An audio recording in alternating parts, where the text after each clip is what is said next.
11.57 feet per second. This chrono I really love. Keep watching because this is the feature-packed LMBR chrono. I've had many chronos, but this is now my daily runner. I think it's that good. Keep watching, full review coming up.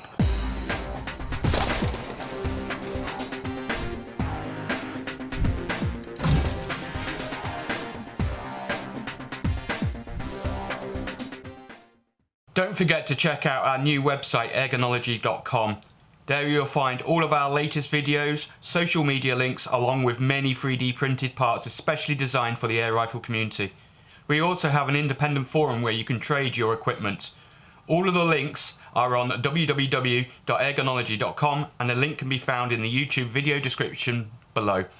Alright guys, welcome to another video by Ergonology. I'm Steve, your host, and on this channel we do a whole load of air rifles, air pistols and technology reviews. If you're new here, hit that subscribe button, hit the bell notification. Check out our video links where we've got our Facebook page, our web page, our 3D printing and our forum where you can buy and sell rifles. But anyway, today we're outside, so if you hear church bells and pigeons, that's the reason why. It's a gorgeous summer's day here in the UK, and we're here today to talk about this bad boy. And this is the LMBR Chronograph for air rifles, and for you powder burners out there as well, because it will do that. So as you know guys, having a chronograph is extremely important. You need to know the speed of your pellet, how much energy it's putting out. It helps you with pellet placement, as well as making sure that you're setting the right power for the actual quarry and the distance that you're shooting at. Also extremely important for the guys in restricted countries like the UK, where we've got to be under sub 12 foot-pound. If you're playing with your rifle, you need to know, otherwise you're going to have to go off and get it tested at a firearms dealer.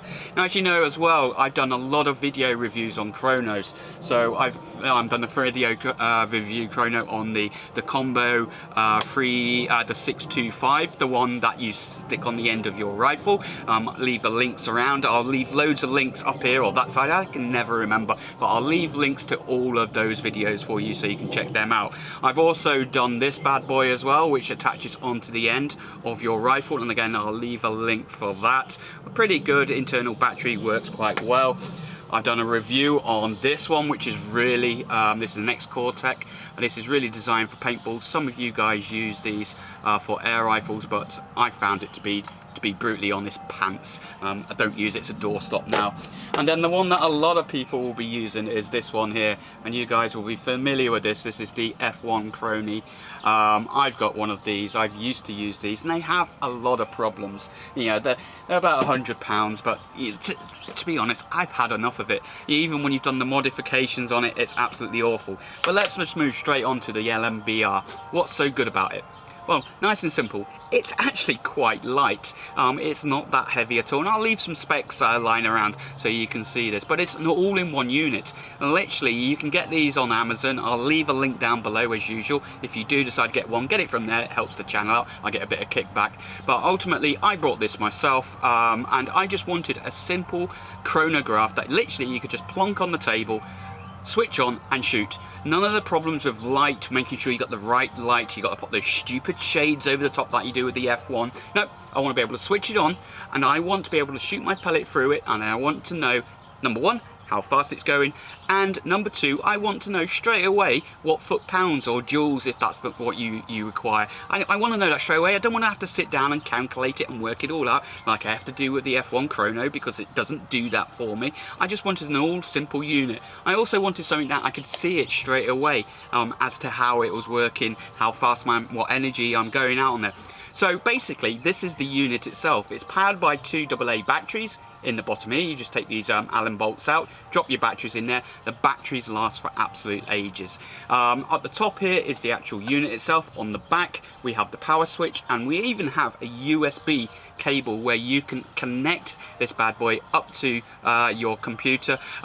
This is serial, so what you're going to need is one of these here. Is a serial to USB. Now you can't just use any one. I've got one here that works, and I'll also leave a link down in the video descriptions where you can pick one up that is known to work with this. But then we have the screen up the top here, which is also backlit, which is great, so you can see it in bright sunshine. And then we have a series of menu buttons. Now, I've got a few notes here, but basically this is good enough for you to use with air rifles and even powder burners. So I'm just going to read you some specs out of this. It's basically about £180 from Amazon. You might find it cheaper, have a look around. But it will do 12 to 2,000 meters per second. So up to 2,000 meters per second, powder burners, you can see, and of course air rifles, which equates to about 40 to 6,500 feet per second. So yeah, it's suitable for air rifles and for quite a lot of powder burners up there as well. It will measure in joules and feet per second as well. Really, really handy. Through the menu system, you can put your pellet grain or your weight in grams in there. So you can go anywhere from 0.01 grams all the way up to 50 grams, which is about 600 grain. So yeah, it's all simple. You put it into here and you work it all out. It's nice. You can shoot it through it this way if you want, or you can put it on its side and shoot through it. Especially handy if you've got a scope, because if you've got a scope, sometimes this bit gets in the way of the scope and you can't see. And as we all know with a chronograph, when you shoot through it, make sure that your pellet is going to go somewhere safe, i.e. a backstop. And to do that, most of us have got scopes on. This might get in the way. Put it sideways, it still works as long as you're going through at a perpendicular angle on there. It's got all of your usual basic things. It will tell you your minimums, your maximums, your standard deviations, your averages, and just to add it all, yes, there's even more. It's got a 250 shot memory counter in it as well. So there's a whole load of functionality in it, and nice and simple. So I'm going to give this a go. We're going to stick it on the table, we'll have a play with it and see what I think of it, just show you it in the basic operations, bounce through some of the menu systems, and then we'll have a look.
So, what do I think about the LMBR Chronograph? Well, if the bells and the aeroplanes will let me talk about it, we'll tell you. Okay, so what do I really like about it? Number one, really, is its price is a bit dodgy, you know, £180. You might pick one up a bit cheaper. There's a link on Amazon. I always buy stuff new if need be.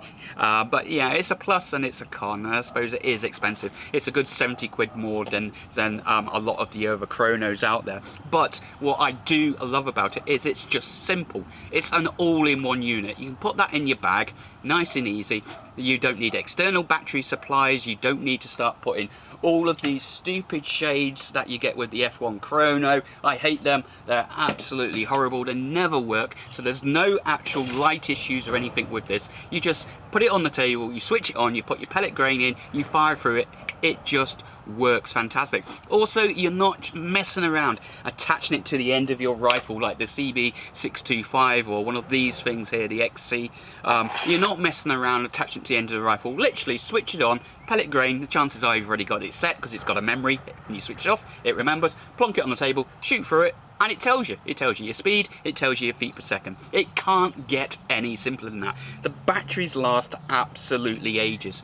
The other thing I do like about it as well, unlike a lot of the others, is basically it will give you your speed, your mins, your max, your deviation, your averages, as well as your power output. And you can switch it between imperial and metric. So that's just fantastic. It just covers all bases. The fact that you can link it to a computer as well, so you can get it out in terminals, like I showed you before. Absolutely brilliant as well. That's really nice, especially when you're doing long shot string. The fact that it's got 250 meg memory shot in it. You know, the list goes on. It's actually really good. We already talked about the fact that there's no light issues in there. It will also, believe it or not, do rate of fire as well. So if you are into your paintball stuff, or you've got a semi-automatic, you can actually work out your rate of fire on that. Like I said, simple, nice and easy. Plug it down onto your table on there. And the other thing as well is it works for those guys that are actually powder burners as well. So, you know, a lot of these stuff, these just won't work. In fact, they'll probably blow it to pieces. Plonk it on your table, and again, away you go. Really, really, really nice. There are some bad sides about it though. You know, nothing's perfect, and as you know, I always tell you the good and the bad things. So a couple of the bad things are basically the menu buttons on here. They can get a bit complicated trying to remember what button sequence to do. You know, I've got the manual printed off in the back of the manual, and I'll leave this in the links as well so you can have a look for it. But in the back of the menu, it sort of gives you some sort of diagram as to what order to press, what buttons, what menu. You get lost, seriously. Just make sure you've got a copy of that with you. You know, trying to work out where the memory is to clear it. It's about 4 sub-menus down, all controlled by these 3 buttons on the back of it. And sometimes when you switch it off, you hold a button and switch it back on, it does different things. It can get confusing, but you get used to it. Once you've got the basics in there, you know, nice and simple. When you switch it on, press number 1, and then you can change your pellet grain, nice and easy, and that's it. Switch it on and hold number 1 will switch the backlight on and off. Those are the only 2 I use, to be honest with you. So it is quite handy, but it can get a little bit complicated. But there's a lot packed into here. The other thing I found a little bit annoying with this is that when you've got the cable in the back for the computer, the cable has a bad habit of hanging down in the where you're going to shoot. So it's just the way the cable naturally hangs. Because of it's here, the cable will naturally just sort of hang down here. So you're going to have to sort of pull the cable out of the way without pulling this off the table. It can be a bit of annoying. A bit of tape or something, or even just getting the cable and zip tying it to the C part here. So just watch out for that. The other thing, I suppose I'm being really picky, I'm being spoilt here because there's so much in this, but I would love to see some profiles in here. I regularly shoot with different grain pellets, some normal 8.44 177s, then some heavy 177s, then I got 2.2s. But every time I want to try out a different pellet, a different weight, I've got to go into the menu, and then I've got to go cycle all the way, and it's slow to go from a 8.44 up to a 16, 18 grain pellet. You know, it takes time to do it through the menu system, and it's not very quick. So I'd love to see some sort of profiling in here where actually you could save profiles. There might be, I haven't seen anything in the manual about it. I don't think there is, but it would be really, really nice to see that in there. What else? Overall, I think it's absolutely fantastic. I really do like it. I think it's a fantastic little chronograph. Yes, it is a little bit expensive, but you know, at the end of the day, if you want something that's good, simple, and this is my go-to, this is my daily driver now. I've been through pretty much all of the chronographs, apart from the really stupid expensive ones that I can't afford, but this is my daily driver now. This is the one that I use all of the time. No issues with it. Plonk it down, set it up, fire, bang, get what I need out of it. Really nice. So anyway, I'd love to know what chronographs you guys use. Do any of you use the LMBR chronograph at all? Let me know. What do you think of it? Have you had issues with it? How accurate do you find it? Oh, I forgot to mention, I've tested it against all of my other chronos. It is just as good, just as accurate. But anyway, I'd like to know down below what you think. What do you recommend? You know, how long have you had yours? Which ones? What do you think of it over the CB625, over the XC3000, over the F1, over the Cortec? I'd really like to know. If you haven't already, hit that subscribe button down below, leave me some comments on there, check out the other videos on there, and I will catch you on the next video.